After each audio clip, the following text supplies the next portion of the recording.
Welcome back to Tableau Dashboard Design. In the last section, we blasted through the creation of our 5th dashboard in the course, and in this section we'll be taking a deeper dive into dialing the user interface and formatting. We'll quickly cover some basic underlying principles of effective design, and then move on to the walkthrough of formatting the various elements of the dashboard, starting with axis labels and lines, labels and tooltips, numbers, and finally parameters, quick filters, and legends. Tableau does a great job of providing a default set of colors and styling that is acceptable for the majority of scenarios. As I understand, this is an area in which they've invested heavily, and it really shows. Additionally, when you need to customize the look and feel, I've only found a few cases where there wasn't a way to accomplish what I want to deliver, or at least something very close to it. So for this section, we're going to take this operational dashboard we made in section 4 and visually transform it to further enhance the user experience. Creating a visually stunning dashboard can really draw your audience in, making them want to spend longer time interacting and just soaking it in. One overarching principle of dashboard design is to keep in mind the paradoxical addition by subtraction principle. The more ink and distractions you can remove from the dashboard, but still communicate the information, the better. This improves the speed of comprehension by giving the viewer fewer elements to distract them. Instead of trying to enhance your dashboard by adding things like 3D effects, shadows, patterns, borders, grid lines, try removing the lines, labels, extra colors, and borders until the only thing left is the data to be consumed.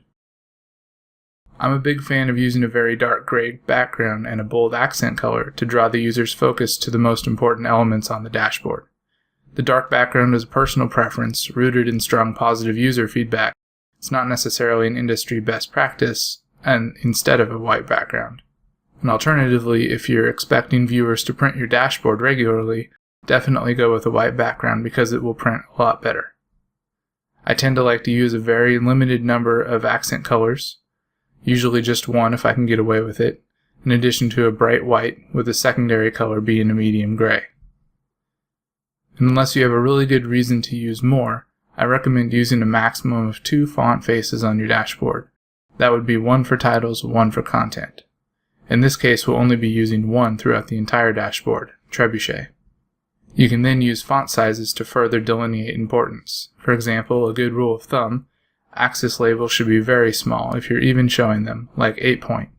Headers and labels should be 10 to 12, chart titles can be 12 to 14, and the big exception here is text callouts, which you can bump up to around 30 to make them really stand out. So with those concepts in mind, let's go ahead and start the transformation. The first thing we'll do is to change the background color of the dashboard by going to Dashboard, Format, and under Dashboard Shading, we'll change the default to not black, but the first dark gray. You'll notice a few elements change their style as well, the parameter and the legend. But you can see we still have a lot of work to do with the rest of the dashboard. To summarize what we covered in this video, first, less is more. We want to use clean visualizations and remove anything that could distract the user from the story. Especially if the dashboard is being projected on a screen, use a dark gray background with a bold accent color to help ease eye strain. On the other hand, if you're expecting the dashboard to be printed more than occasionally, a white background is best. Use 1 or at most 2 font faces on any single dashboard. Use your font sizes to make it easy for your user to find the most important information. Increase the size of important text like titles and callouts, and reduce the size of axis labels and footers. Now that we've covered some best practices around simplification and consistency within the dashboard, we'll continue to transform this dashboard in the next video.